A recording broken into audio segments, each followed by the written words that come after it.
What is up, Brad fans? How you doing? How you living? Let me just ask you this one question right now. When's the last time you checked your butt? If you're like me and you have an immature family and you are yourself immature, you've probably asked someone in your life recently when they're looking for their keys or something, have you checked your butt? And I can say from experience, this joke is absolutely hilarious when you're the one delivering it, not so much when you're the one receiving it. But it's a valid question. When's the last time you checked your butt? Because, believe it or not, many people, and increasingly a younger demographic of people, are dying from embarrassment. Why? Because they won't get their butt checked. They're too embarrassed to have someone else, let alone themselves, check their butt. And this fact was the motivation behind the creation of a brand new documentary airing this Thursday on CBC's The Nature of Things called But Seriously. The Nature of Things, if you live in Canada, is an iconic institution when it comes to science documentaries, science communication. It airs every Thursday on the CBC in Canada at 9 p.m. It's also available on CBC Gem, which is, for Canadians, a free database, Netflix, if you will, of all of the CBC programming. So there's tons of great things on there, including The Nature of Things and their latest film, But Seriously. So when a press officer for the CBC, for The Nature of Things, reached out to me to ask if I wanted to interview the host of this new documentary, Anthony Morgan, one of the hosts of The Nature of Things, I said yes. I was intrigued. I'll tell you this, though. Upon watching the film, I was blown away with the depth of questions that were actually brought up with this film about topics like evolution, developmental biology. I knew that I was going to get some interesting facts about the butt, some cool stories about crazy animals that do weird things with their butts.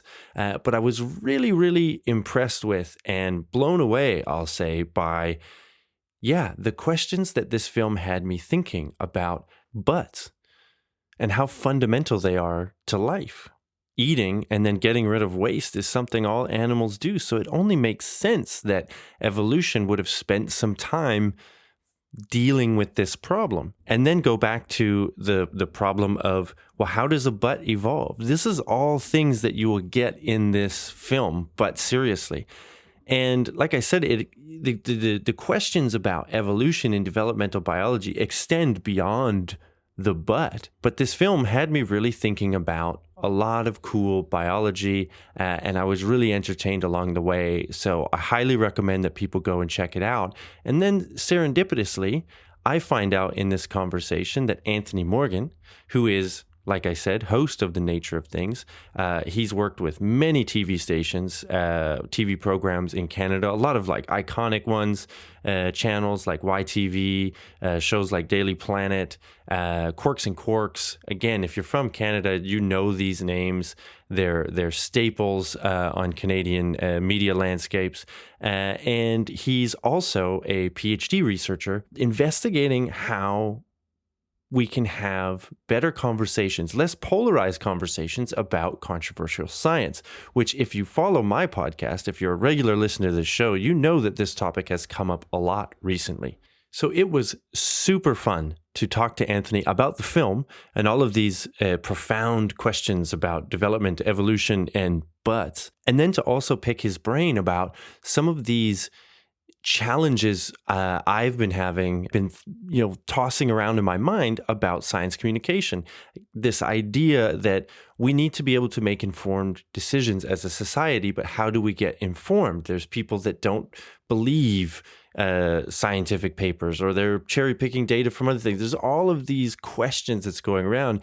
And Anthony and I talked about, as he put it, how do you get a society that has the ability to grow wisdom and make wise decisions about the technology that we're building? We both agree that science is a process of producing knowledge, but what we do with that knowledge is ultimately up to everybody, not just the scientists or the people who pay for the science. We also talked about how science isn't just this thing that pulls facts out of the air. It's a human process that then has all of these different biases that go into it. Each person's individual bias, the economics of their situation, the politics of where they're doing their science. All of these factors can influence what questions you can even ask, and therefore what knowledge you're actually going to produce. So for us science communication geeks, this was a fascinating conversation. But I think even if you're not in the weeds of science communication, you'll enjoy it as well. Anthony is a great speaker, a really intelligent guy, and I really had a lot of fun talking to him. It was super great to meet him, and I hope he comes back to talk about his thesis work. We also touched on one of the things he's doing to help deal with this polarization.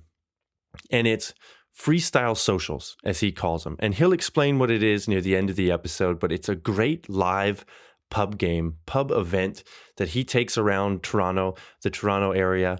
There's a card game version that you can get and play with your friends, but it's a game to undivide us, to have interesting conversations about potentially controversial topics like science, or even, do you pee in the shower? So stick around to the end of the episode to catch that part of the chat. And please check the show notes. Check the show notes for all the links to Anthony Morgan. He's on Instagram at Anthony Morgan Science. The Freestyle Socials game at Freestyle Socials game is on there. So you can, if you're in the Toronto area, attend one of these games. And like I said, you can get the home version if you're interested. And as always, check the show notes again for the links to me, us, the show, at 2Brad4U on X and Instagram. And really, we have a new website. You can go there and get all of the details. It's linked in the show notes. I know not a lot of people get moved from a podcast intro to a website, but it is there in the show notes. You can donate a few dollars to the show, but the biggest way you can help is by rating, reviewing this podcast wherever you get your podcast. This helps put us into the feed, into the algorithm, into the system, so we get pushed out to more people, more potential listeners. So please do, wherever you're getting your podcasts, give us a like, follow, review, whatever the button is on that platform. I would really appreciate it. And as always, check the notes for all the relevant links and details. If you do hit us up on Instagram at 2Brad4U, you can find a link in the bio there too that unlocks the world of 2Brad4U for you. Shoot us a DM, shoot us an email, 2Brad4U@gmail.com. We'd love to hear from you. Leave a comment on any one of our posts or on the episode itself on your podcast feed. Like I said, we would love to hear from you, and we would love for you to let your friends hear about us with that rate, review, subscribe, or you can just tell them the old-fashioned way, in person. Go figure. Anyway, that's enough of the shameless plugging and promotion. Let me please introduce to you Anthony Morgan and this great film, but seriously, and an even greater conversation about all things butts and science communication. Here we go.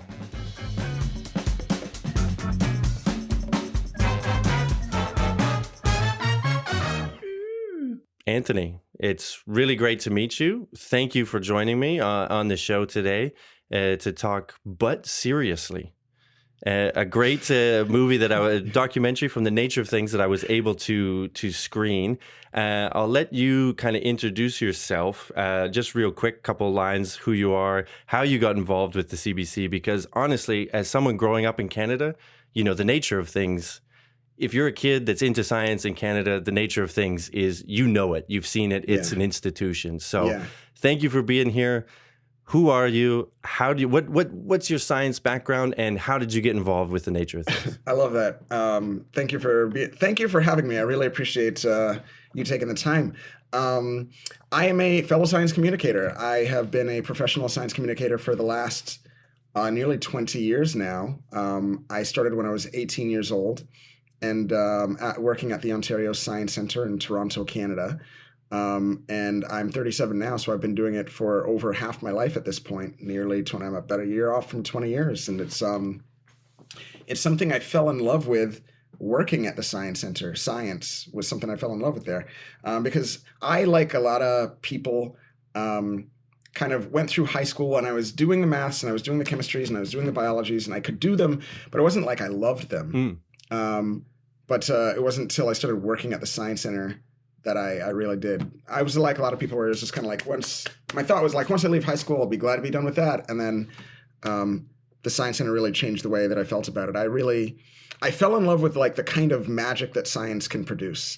I should be careful about using those two words together, but I do often. I understand what you're saying. And yeah, well, because it really is like at the Science Center, it's like you go there and there are a bunch of these like street magicians all around the building, but they tell you how they do their tricks. Yeah. And it was incredible to me, and so I fell in love with that feeling you get when somebody does some kind of demonstration that like it blows your mind, it changes the way that you see the world. And, the best, so I started chasing that feeling. I call myself like a science junkie, or I call it chasing the wonder dragon. And just getting to create that feeling for other people is just so addictive, because then you get to relive that excitement through their eyes as well. And it's just win-win-win. Yeah. So anyways, fell in love with it. And I decided I want to make a life of this. I think this is what I want to do vocationally. And so I started my own company called Science Everywhere. We were doing a lot more kind of street busking and street science kind of stuff, just because my thought was, if you want to reach people who don't know that they love science yet, you can spend time in the Science Center, but that's the choir you're kind of preaching to. I wanted to reach the non-choir. I hear you. And so I started just doing weird stuff like vacuum sealing myself to buildings downtown Toronto and just anything I could do to get people excited about science. Yeah. And there's no guidance counselor in the world who will tell you that that's a great idea, but it turned out to be a pretty good business decision, because I ended up getting discovered, I suppose it is, by Discovery Channel. So I got to host a segment on Daily Planet for a bunch of years, and I started working with YTV and CBC and City Line and Rogers and Vice, and anyways, it all snowballed from there. So I've been blowing stuff up on TV for the last maybe almost 10 years now. Amazing. I love that. It's like, first of all, the Wonder Dragon, I totally get that. I always kind of describe it as like you're on, like, science is on the tip of the spear, right? Like, hurtling into the unknown. And it's like, what better place to be than like right there where new stuff is coming to light. Right at the edge of what we know. Yeah. And then the idea of just like, hey, no one's going to tell you that this is a job. It was the same thing for me. Like, it took me like a career day and someone who was, working CBC, doing documentaries on the side of their research. And they were just like, no, this is a job. Like, you can, like, why not you, right? And then you just start doing it, and you start, doing things, getting things. And once you do one, then people are like, oh, hey, he can do that. Oh, hey, she can do that. Yeah. And then it snowballs, right? And there you go. And next thing you know, you're on, these institutions. You mentioned YTV. Oh my God, it's been a long time since I've thought about YTV, but that's great. That's amazing. So congrats for that. That's a great journey. I love to hear it. Yeah, thanks. And let's, in the limited time that we have here, we have to talk about this movie that you just put together. And I have a lot of questions. I imagine. Yeah. And so the movie is called But Seriously. You can imagine from the title that is a documentary film, a scientific take looking at everything butts. And so there's a lot of butt puns. Right. There's a lot of butt humor that's in the movie, which is great. I can imagine you're tipping your hat to the it's quite cheeky. Yeah, there you go. And I tried to avoid it when I was thinking about lines, and so, but who knows, it might come up. Let's start with this, and this is actually kind of how you start in the movie as well. But let's get some definitions of the butt, because I think everybody has a different. I know I had when you spoke to the first guest on your program, when you're going into definitions, I had them in my head. I knew what I thought the butt was, but we have terms like the anus, the rectum, the colon. We find from turtles the cloaca. So there's a lot of different terms that go into this posterior region. I'll just say, for me, the butt was always the cheeks, the outside. you've been through this topic. You've gone in one end and come out the other, let's say. What's the definitions? Where did you land when it comes to butt? Oof. Yeah, this is tricky because it really depends who you ask. We spoke with, as you pointed out, lots of different kinds of experts during the documentary. We spoke with a guy who studied the evolution of the anus, and so he would say that the anus is part of the butt. We spoke with artists and painters who would call the butt, they're talking about the gluteus maximus and they know the musculature and the shape and the form, or scientists who are looking at the evolution of the butt as it relates to, evolutionary fitness and why you want to carry fat in that particular region to make sure that you can raise big, strong, and healthy kids. So if the butt really, the definition is kind of up to each person. I'd say for me, in general, I'd start with the cheeks. I'm gonna put my hands down. I would start with the cheeks, and I'd say it more broadly. It includes the cheeks, and then probably the anus as well. Maybe a little bit of rectum, I'd say, but that broad area covers what the butt is to me. Yeah, I mean, if there is a butt scientist, a proctologist, somebody listening to this program, and you're screaming at your podcast listening device right now, no, you didn't mention the colon. The colon's got to be.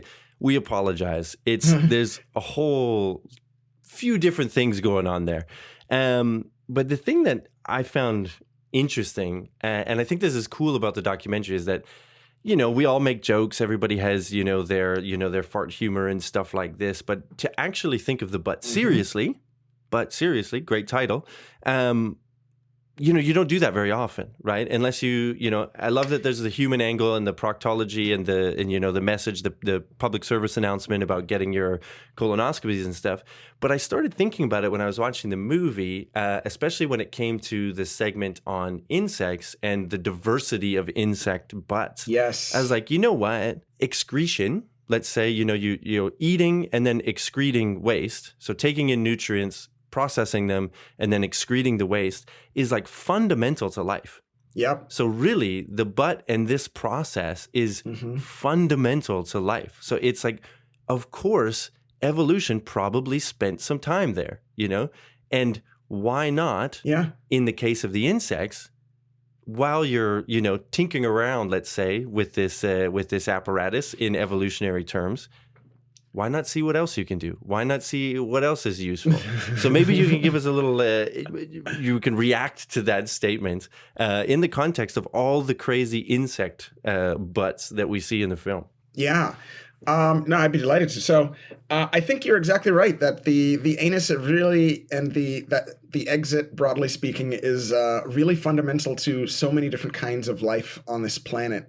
And, most people don't know that when you're developing in utero, when you're like before you're even a fetus, you're like a zygote or a blastocyst, or the little collection of cells, the first thing more or less that forms is the anus. In human beings, like you get this outer bubble of cells and then this little kind of depression that forms the inner layers. And so the first thing that we all are is kind of an anus, which is a little bit of a bummer. I should write that down. That's pretty good. See what you did there. I think it's really fascinating that evolution, that's the way that evolution shaped us. But it's not it's the way that it shaped us, but it's certainly not the only variety of anus that exists, as you pointed out. I think my favorite example was a variety of, I believe it was a kind of ant that you ever use that Gorilla Glue stuff? Where you squeeze it and two different containers release a substance and they mix together, and then once they mix, then it activates it, and that's when you get your glue. There's a variety of ants that can do something like that to produce folic acid in its abdomen, and then fire it out, like high speed, fire it out and burn its victims or its attackers like an alien. It can fire acid out of its backside, and that's just one example. There are other species of insect and ants that use their abdomens and their butts, so to speak, as kind of storage, as like a Tupperware. So they will feed their friends out of their own butts. There are just so many things that I learned that I never expected to say in a public space. that I learned doing this documentary. It's been delightful to see the range of butts that exist. Yeah, and again, like thinking of like, like I'm a biologist. That's how I was trained. It's like you look at it from an evolutionary perspective, right? And you mentioned how, and this was another great part of the film, because speaking to the developmental biologist that's studied this, and they figured out, that like, yeah, we all start as a butt first. We're basically just a butt first. There's some funny memes actually I've seen about that. But anyway, this idea of evolution and like fine tuning things. I think it was the same scientist was looking at how you really go from like one opening to two openings, because there's also creatures that have like, right, they take things in, or it was the jellyfish, right?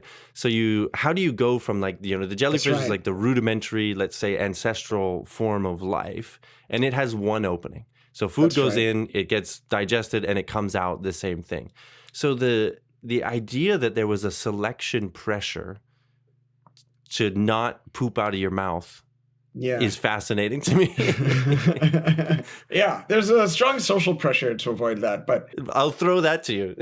Yeah, so that's I think you're referring to Andreas Hedgenol, who is a researcher who studies, amongst other things, the evolution of the anus, and his research is dedicated to solving this mystery that most of us had no idea existed. Which is, how do you go from a body plan, like you pointed out, like a jellyfish, where it's just kind of like a plastic bag shape, food goes in and poop comes out of the same exit. How do you go from that to having a one-way digestive system, right? Like a tube where food goes in one end and it goes out the other.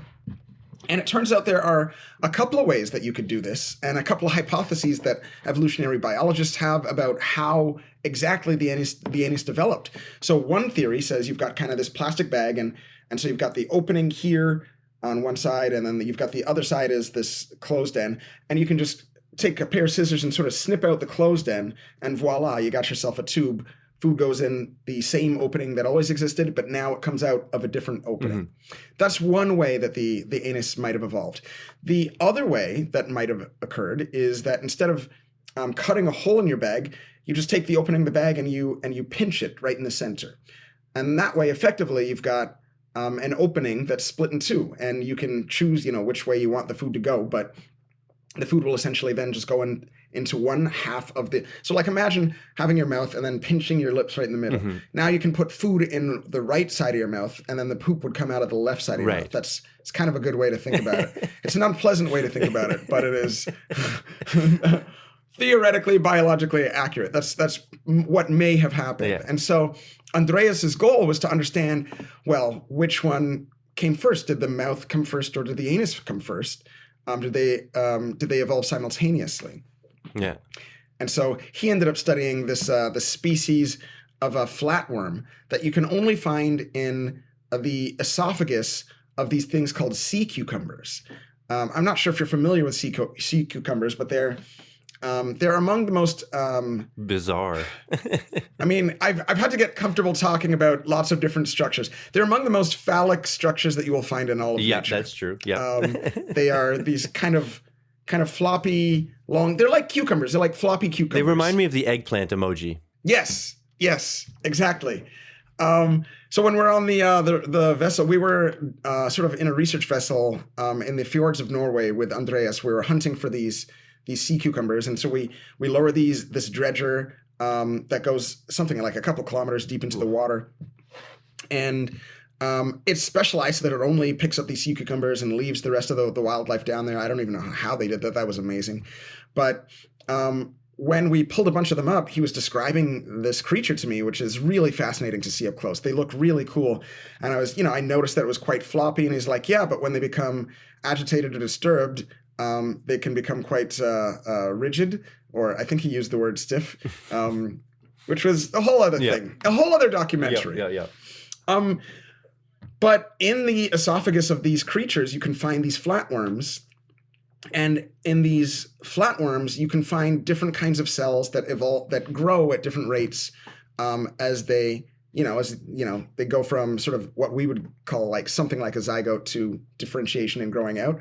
And so he can use markers in those cells to figure out which cells grow first, the ones that represent a mouth or the ones that represent an anus, and to really help us solve this mystery. Right. I don't know if I want to give it away. Yeah. People should check it out and watch, but it's pretty cool. Spoilers. We want to watch the documentary.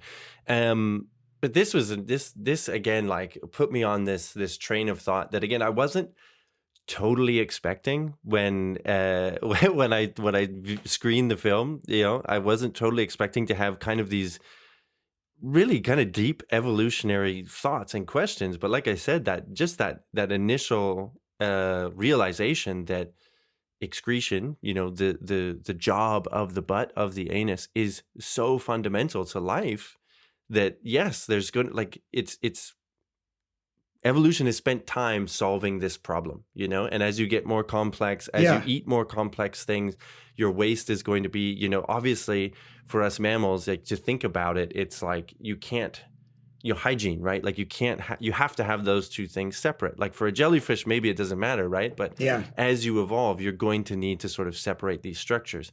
And there was a line in the film that was talking about how development is fundamental to evolution. So you talk to developmental biologists about this is fundamental to evolution. And just for me as a biologist, I thought that one line really struck me, because I think in science, you probably experienced this, everyone gets siloed in their own areas, right?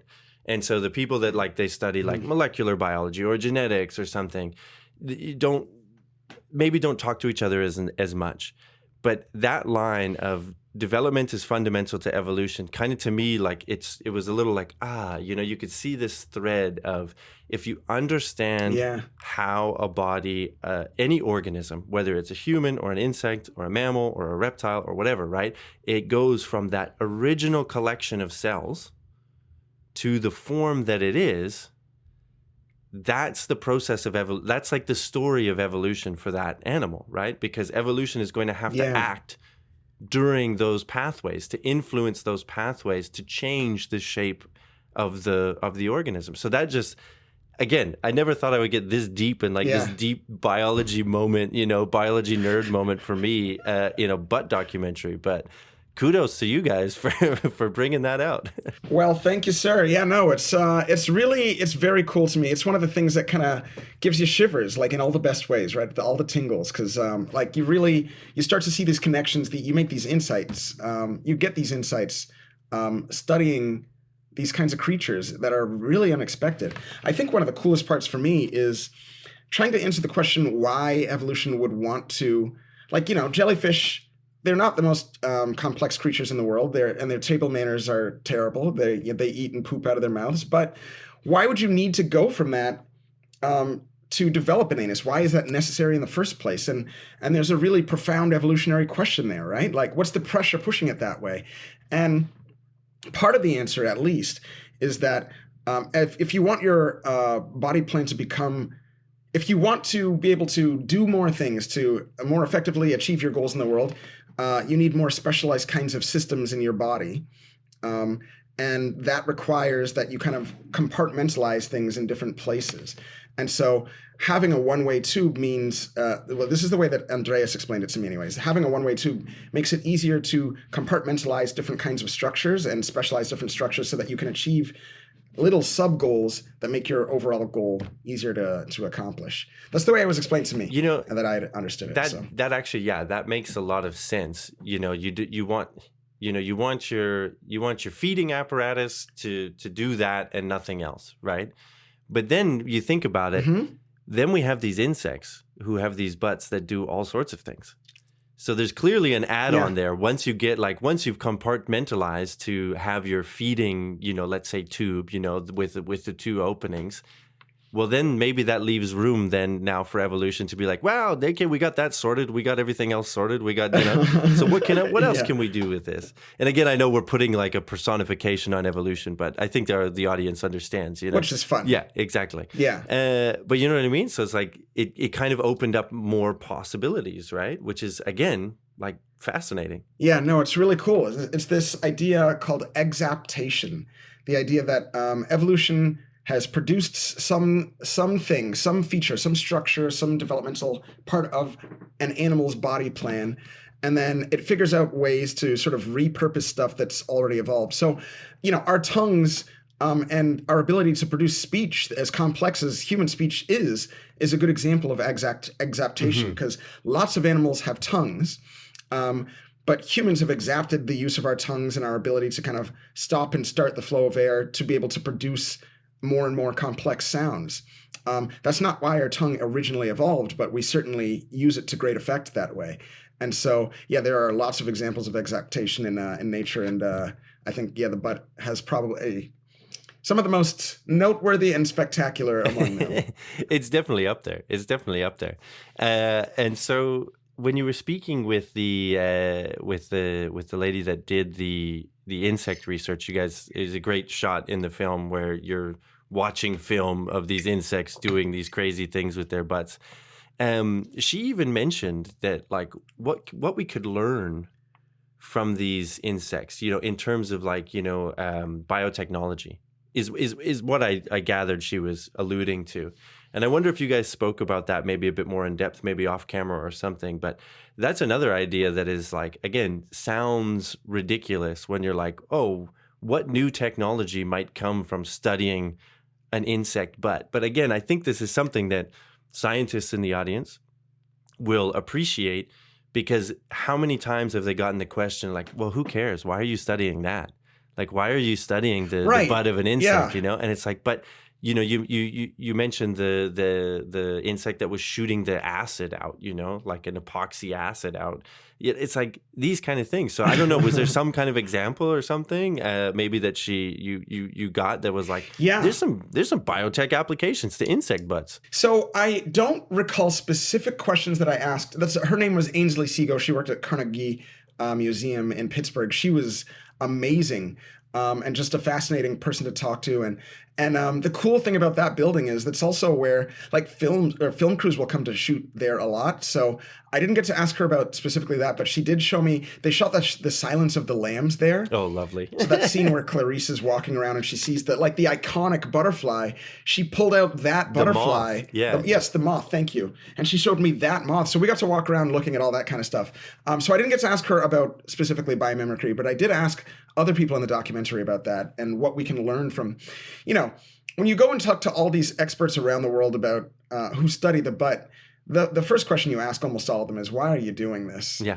Like, why do you what happened? want to know about this? And so one of the fascinating technologies really that's come out of this that we're starting to mimic is based on two species, I'd say primarily. One is the red painted turtle and the other is loach. So loaches, they're a kind of fish. And both of them are able to breathe through their butts, through their anuses. Why in God's name? Yeah, I know. That's exactly what happened. I'm doing the head exploding motion right now. It was amazing. Yeah. Because, I mean, it's not something that's obvious to you, right? Until you think about it a little bit. So, you're a red painted turtle, and that means that in the wintertime you hibernate, and that means you're often, you hibernate in the water, so you're trapped beneath the ice. They breathe air. So if it's hibernating for like a month or 2 months, how is a red painted turtle breathing during that whole time? And it turns out that they've evolved this adaptation in their rectal tract, their colon, their sort of intestinal tract, that allows them to quite effectively absorb oxygen through their anus. So they can literally breathe through their butts. And why would anybody study this? Well, you would study it if you wanted to understand how to help people who have something like cystic fibrosis or other challenges that make it difficult for them to get enough oxygen through their lungs. So if you're Dr. Takanori Takebi, I practiced his name a lot before this. I wanted to make sure I got it right. So I'm gonna say it again and I'm gonna nail it. Dr. Takanori Takebi. He wanted to understand how he could help patients like that too, because he had a father who had a problem in the same vein where his dad couldn't get enough oxygen in through his lungs. And so Dr. Takebi has been understanding how we can modify the rectal tracts of other kinds of species to increase their capacity to absorb oxygen and theoretically be able to do this with humans down the line. Now, I want to stress, this is not a long-term solution, so you're not going to be able to go get a surgery and become Aquaman, like the most like PG-13 unfriendly Aquaman ever. Yeah. But it is a potentially viable solution for helping a lot of people who could really benefit from that kind of biomimicry. Yeah. And again, this is another section of the documentary that you guys go in deep, but you talk to him, and it's wow. It's really, really interesting. The idea that that's even possible, that even already happens in nature is, I mean, in one way, these things are always incredible, right? Like you hear something like that and you're like, it's incredible. But then when you think about it, you're like, kind of makes sense, as a solution to a problem. It's like, makes sense, Yeah. So why not? Makes sense. Yeah. And so that's what I loved about this film. There was so many of these things. And again, like, I don't know if you've experienced this in your science communication career. And I don't mean to put any shade on anything or whatever, but sometimes I feel like science communication, you get some of this,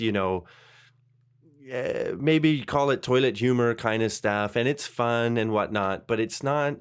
I feel like I'm always yearning for something a bit deeper, right? Like I'm like, yeah, that's great. We all know the poop facts, we've heard this, we've read it in the books that like these fun little books when we're kids. But this documentary is not that. I mean, there's fun. There's like I said, many butt puns, which were actually well crafted, and I give again your writers and you props for that. But there was these deeper questions, that like, and like I said, like it hit me in this way where I was like thinking about evolution and development and biology in a way that I wasn't expecting. And maybe since, leaving the lab that I, sometimes I don't, it brought me back to one of those moments, like we talked about at the beginning, where you're like, yeah, this is really like fundamental, fascinating, kind of cutting edge stuff coming out of, butts. Yeah. Coming out of butts is the phrasing there. So I, not to step on the profundity of the point that you're making. It's okay. But I think that's really... This show's all about that. I think for me, that really is the goal with this specific episode and the show generally, is that I really... when I started in science communication, I fell in love with science because I saw how understanding the world around me could let me do incredible things. It let me do amazing things. And for me, I got into it because it was really fun to do it. I really enjoyed myself. It was an adventure. And it was the kind of, it allowed me to do the kind of exploration that kids are experts at, that, 6 and 7 and 8-year-olds are very good at. And so I don't want to lose that. I don't want people to feel like the exploration of science has to be exclusively serious and rigid and stuffy and science tackles very serious and very important things. I think we highlight that in important parts of this documentary. But I love the idea that people would get to explore and be curious the way that we did when we were kids, because it's I think for so many people, there's this huge gap in their minds between science and fun. There's this chasm between them, and they can be both. I think science runs the gamut from playful to profound. It doesn't have to be one or the other.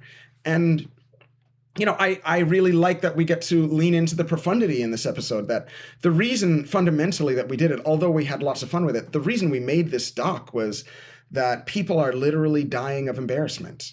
That we are too shy and embarrassed and bashful to talk about this part of it's just basic anatomy. Everybody has a butt. And, there's a social taboo around it that means that if people have a problem, they're quite reluctant to go and talk to their doctor about it. And so we really wanted to normalize talking about it. And that meant that we had to get all the giggles out of the way, so part of the doc, we just literally travel the world, find people on the street and ask them to list as many words for butt as they possibly can. Yeah. And, you're surprised and laughing and giggling at the ones you hear. I loved hearing, dump truck, caboose, rump, cake maker. I heard them all. Yeah. And, but the goal was, they're pretty funny. Yeah. But the goal was to get ourselves over that so that we can talk about it in important ways. And, you know, the other thing is that if you're going to do a documentary about the butt, and you're going to try to, if you're going to try to take it exclusively seriously, there are very few ways I can think of that would be more effective to get you mocked relentlessly than by taking yourself extremely seriously while talking about the butt for about an hour. Yeah. So, you know, we leaned in. It's fun. Yeah. It's fun and it's serious. It's both. Yeah, I mean, it's a good approach, and like I said, I don't mean to throw shade on any you know, format or anything like that. Oh, but no. I feel like, and that we can maybe kind of transitioning here to some science communication stuff, just because that's what we both do. But this, you also kind of mentioned it in the beginning, is that I feel like a lot of science communication does preach to the choir. Yes. You know, we're already talking to the people that are into it. Like, it's like you and me, and, you know, even probably people that are listening to this podcast. I'm hoping that we can kind of branch out. That was one of the things in making this podcast. I wanted to make it a tone that was like really, you know, not stuffy, not scientific, you know, really loose, really common, but also touching on that deep and the profound and stuff. And so it's like, you mentioned it. How do you find that? Because I feel like I'm always struggling with that as a science communicator. And maybe when you're doing live shows at the Science Center or something, you get that more feedback kind of thing. But like you said, that's already like a captive audience. It's already the choir. You did the street shows and stuff. I wonder what your thoughts are on that, because it feels like a lot of times, even when I go to meetings, you know, science communication conferences, get-togethers, you know, that kind of thing, everyone's always struggling. Well, how do we make this? How do we get outside of this bubble? How do we get outside of this bubble? Yeah. No, I love that. I got to say, for the record, it's very fun getting to talk shop with folks who spend a lot of time as much time thinking about it as I do. I'd say my favorite example of the way that I like to approach science communication is, I mentioned it earlier, that I vacuum sealed myself to a building in downtown Toronto. That's an objectively pretty crazy thing to do.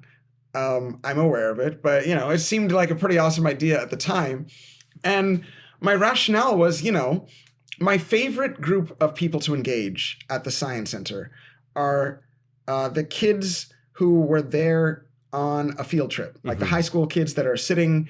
They're there on a field trip, but they're just sitting in the cafeteria the whole time. Yeah. And they got this wonderful world around them, and they're like, that's not why I'm here. I'm here. I just wanted to get out of a science class. This is a good way to do it. So I'm going to sit and talk to my friends. Right. Getting to reach them with something that makes them go, wow, that I live for that feeling. And the place to find people who don't know that they love science yet is not inside the Science Center. It's not necessarily on science shows like mine. What I tried to do was to go to where people were, first and foremost. And so that's why I did it at 5:00 on a Friday at Queen and Spadina, which is right downtown Toronto. I did it at a time that I knew that people would be, you know, it was happy hour. It was a Friday, so they wouldn't have any specific plans for that time, and they'd be walking around and if they had plans for later that night, then they could do it. But if something interesting enough caught their eye, they would stop and, you know, see what's going on. Yeah. And I thought, well, what could I do? Well, you know, I bet if they saw a man basically webbed up like Spider-Man to the side of a building, they'll probably stop. Most people And that's exactly what happened. There were like how could you not? And there were like 300 or 400 people that stopped to ask me all kinds of questions. You know, there was questions like, you know, what are you doing? Why are you doing this? Is somebody making you do this? Are you okay? You hurt? Yeah. Right. But they were also asking really profound questions about like how exactly this was possible, because it was only possible using principles that I applied understanding atmospheric air pressure. I was using the 15 pounds per square inch of air pressure to seal me to that glass, and I couldn't move. And people were like, wow, how do you do that? Does it matter the kind of surface you're on? Can you do it on something like wood? Can you do it yourself at home? How do I do it safe? Like, they were really deeply engaging with the science, and it was a really, really fun experience. And so to me, I really love to focus on science as process. Agreed, yeah. Science is not what you think, it's how. It's the way that you think about a question you don't know the answer to, or a problem you don't know how to solve, and then how you can take that knowledge and use it in new and novel ways. And that's what I try to be like I try to steal as much as I can from magicians, because if there's one thing I've learned in my 20 years as a science communicator, it's that you can't teach anybody anything that they don't want to learn. Right. But what you can do is create environments where people feel intrinsically motivated. They feel self-motivated to go and be curious and explore and learn. And magicians are experts at creating that. Because anytime you see a good magic trick, the first words out of your mouth after they've done it are, how did you do that? Yeah. Like, we want to know. And so I'm a magician who tells you how I do my tricks. I just do it with science. Here's how, and here's how you can do it too. And if you go to where people are, if you surprise them and you help them see how understanding science can improve things that matter to them, then I think you go a long way to expanding the tent, to like really growing that choir. Yeah. But I'd be curious to hear how you think about this stuff too, because you've been in the weeds in this stuff too. Yeah, I've been in the weeds in it, and the thing that I feel like is, because I'm on the writing side a lot and the podcasting side, where you don't get a lot of feedback, right? Like you don't get that instant feedback of an audience, right? So I think it's a little more difficult, and for practical reasons, to be honest, that's where I make my money. I have to make a living. So the writing is kind of just that's a natural way for me to do it, especially living in Europe where I learn the languages of the places I'm in, but I'm not fluent, right? Like it's harder to connect with people in that way for the live shows. But I think I always think the same thing, the process, right? That's kind of what I try and get across when the things that I write, or this podcast especially too, is that it's like science isn't this machine that just like plucks facts out of the air, like it's a process. And I'm really interested these days in exploring the other factors that influence that process.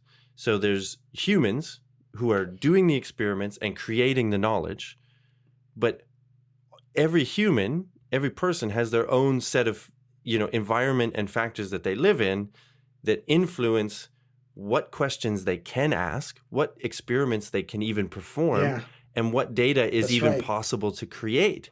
And then so there's already this filter on the information that on the knowledge that we can create. And what are all those things? It's political, it's cultural, it's economics, it's all of these things. And that to me is really fascinating. And that's something that I feel I would like to explore more with science communication, is looking more at the people that do it. Rather than like, this is a science show where you're going to learn this fact and you're going to learn this thing and you're going to learn about space. No, let's see the people that are doing it and understand. And I also feel like maybe this is a way to sort of break down that barrier, because I've seen it in my own life with when I'm doing a PhD and maybe I have family members, friends, whatever, that are like totally distant from science. There's an immediate intimidation. And it comes across as like, they don't ask questions. They don't really, they're just like, oh, you're still doing that science thing. And you're just like, oh, okay, good. good for you. But I feel it's an intimidation thing. And people feel like this science thing it's for this type of person that does, that's this type, and it's not me. But it's like what you said, when people were asking those questions, when you're stuck to that building in downtown Toronto, the questions they were asking are the science questions. Can it work here? What about this material? That's exactly what a scientist would do, right?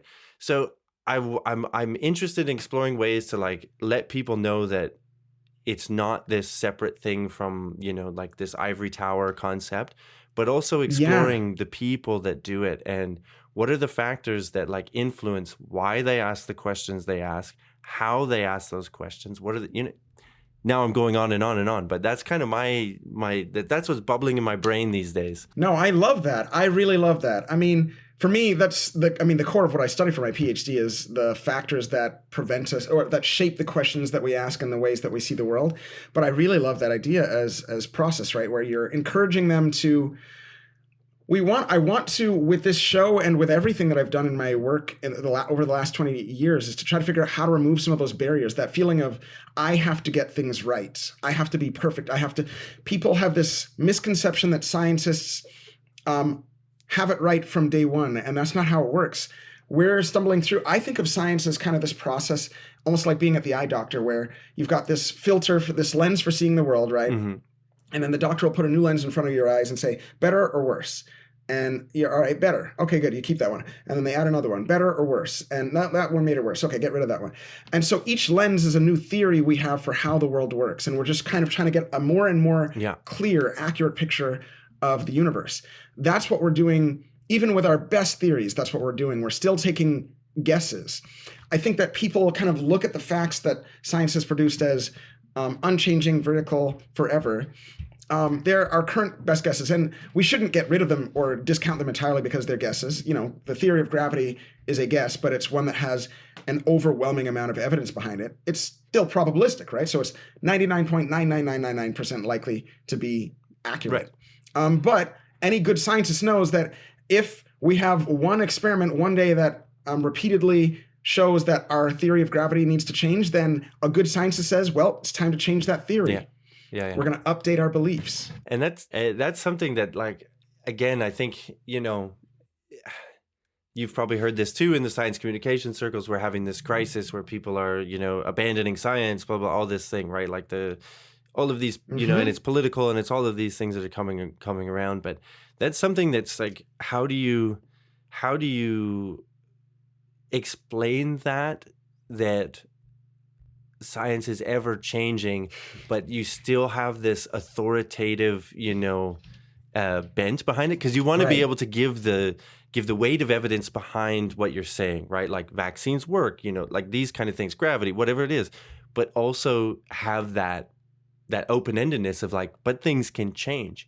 That seems like something people, I don't know. I always wonder, again, because I don't have that feedback, well, you know, one-to-one or like in live, you know, and I don't know that anyone's really like done science communication studies on this, but it's like, how much of this is, it's a difficult thing to maybe balance and try to communicate, and how much of it is on the audience, a specific audience that doesn't want to, you know, to accept that or is looking for certainty. You know, I don't know. These are these challenges that I keep coming back to, and I don't have a good answer for how to deal with it, you know? Well, I think that our field has spent a lot of time wrestling with these kinds of things, and for good reason. We really need to get it right, and or to do our best to get as close to right as we can. I think the way I feel about it at the moment is that I look at science as kind of like playing a poker game, right?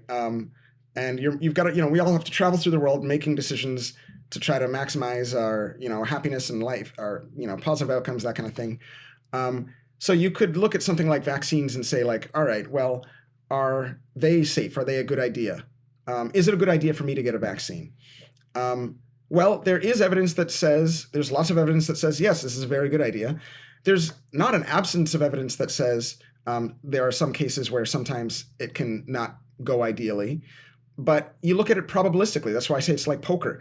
If you've got a straight flush, should you play the hand? Well, is it a guarantee you're going to win? No, but your chances are pretty damn good. And so you just go with the theories that have the probabilistic best support behind them. And that's things like gravity and that the earth is round and that vaccines are generally a good idea. You just look at what theories have the best evidence behind them, recognizing that, sure, anything could change, but you don't have a better strategy than going with what the best data available has to say. Yeah. And that's where that process orientation is really useful, that we recognize that science is not an endpoint. It's a process, one where we're constantly refining our understanding of the world. Yeah, definitely. And we can start wrapping it up here because I know you got to go, but I'll throw one thing out at that comment, and it's just, that's great. It makes sense to me, but what do we do if we agree then that, like, you know, you need to make these probabilistic decisions based on, you know, the best possible weighting of evidence? There's a lot of people that don't trust that evidence, right? And there's also this. So this is, again, I did an episode a couple months ago at end of 2023 with two scientists did a science communication paper, and we hit on this idea of, you know, genetics and genetic technologies are coming, and they're coming fast, and they're going to change a lot of medicine and even just force us to have some questions that we, you know, maybe aren't ready to talk about, right? Right. But if that's the case, and we agree that citizenry should be in charge of or have a say of what gets done with these technologies, what we pursue, what we don't pursue, what's ethical, what's not ethical, they need to have an informed opinion. But where are they going to get that informed opinion, right? And so then it comes down to this like competing, information streams or whatever you want to talk about. So how do we provide the best possible information that people will actually listen to and trust in order that, because that's the thing is science produces knowledge, it produces these things that we can do, that we can understand, but ultimately society is in charge of what we do with these things. And if we don't, as a society, say, this is what we want, this is what we don't want, other people will make those decisions. I'm thinking of, these billionaires that maybe don't have the best interest of humanity. I don't know. Maybe they do. I don't know. But do we want to leave it to that, right? So that's an interesting space that I'm constantly grappling with. No, I love this. Good God, sir. I am thrilled to hear you dive into this because it's what I've spent the last my PhD, like my last 5 years thinking about this problem, right? How do we address, because it's part of the misinformation. I didn't know that. I'm excited. Yep. So at the moment, my feelings are generally that science tells us what's possible. Society decides what's right.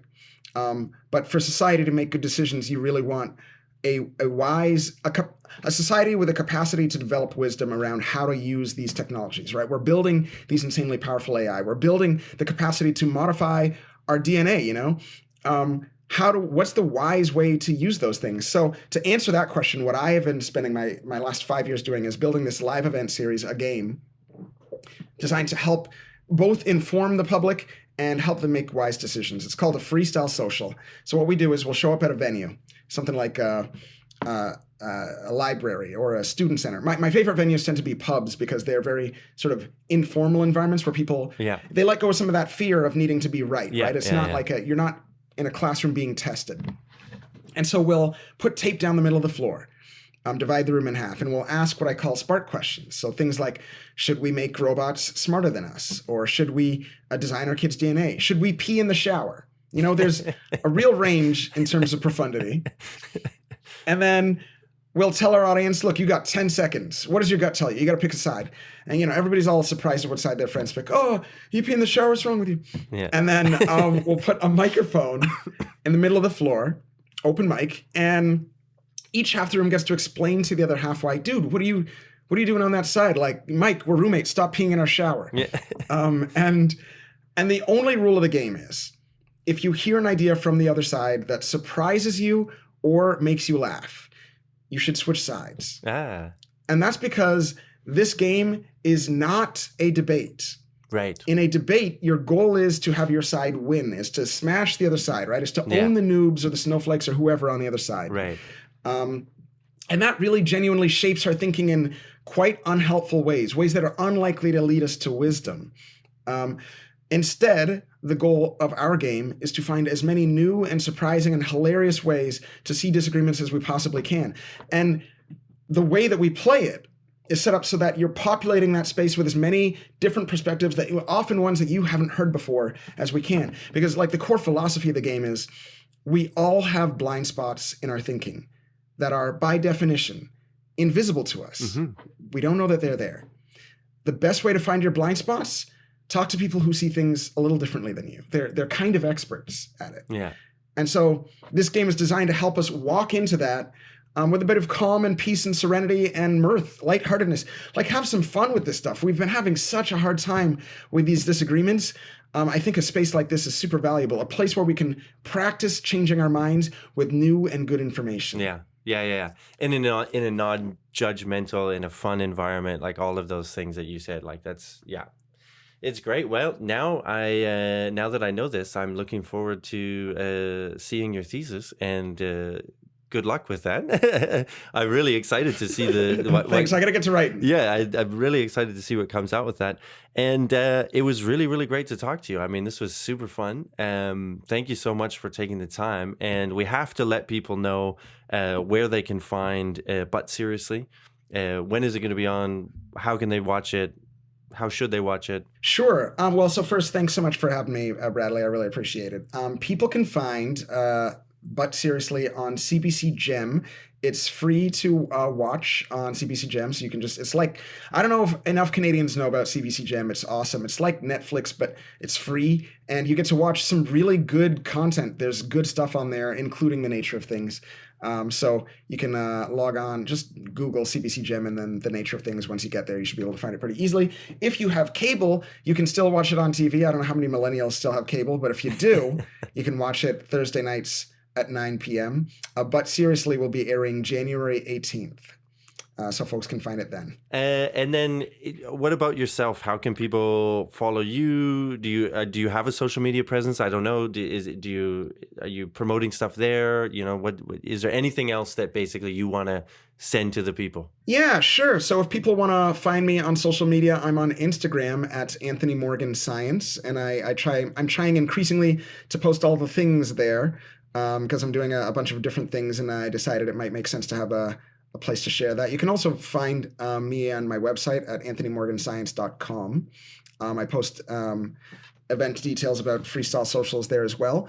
If you're interested in finding Freestyle Socials, you can find that at Freestyle Socials Game, Freestyle Socials plural game on Instagram as well. And so people can find out how to either attend games if they live local in Toronto, or even to start your own, or to find the home version of the game we've developed as a playing card game, so you can get it wherever you are in the world. And if people want to find The Nature of Things, we don't have it doesn't have its own Instagram account, but you guys can find it on CBC Docs on Instagram. It shouldn't be hard to find the CBC on Instagram. They're pretty big. So, but otherwise, Bradley, it has been a genuine pleasure talking to you, man, and getting to I love getting to dig into this stuff and talk about kind of epistemology, how we know what we know, and how we can structure our society so we can get better at it collectively. It's a delight, man. Hey, I agreed. I wasn't aware that you were doing that as your PhD, so this was a real treat for me to have someone who with some good. I mean, yeah. I'm at a loss for words. I really enjoyed the conversation. Thank you again so much for being here. And you have an open invitation anytime to come back and talk shop or any other projects that you're working on. I would love to promote that and just have a chat. That's amazing. I might just take you up on that. Appreciate it. And here we go as the freak motif play us out. Thank you so much for being here. I really appreciate you tuning into the podcast. Thank you to Anthony Morgan for coming on the show. Like I said in the intro, now again, and all throughout this episode, I really enjoyed this conversation. And I hope you did too. And please, check the show notes. Go to the show notes. You can find all the links to Anthony Morgan stuff and all the links to our stuff at 2Bread4You on Instagram and Twitter. Hit us up, DM. Use the show note links to find the website. Unlock the world of 2Bread4You. We want to hear from you. And please rate, review, subscribe wherever you're getting your podcasts. Until next time, my friends, thank you for tuning in and take care. Bye for now.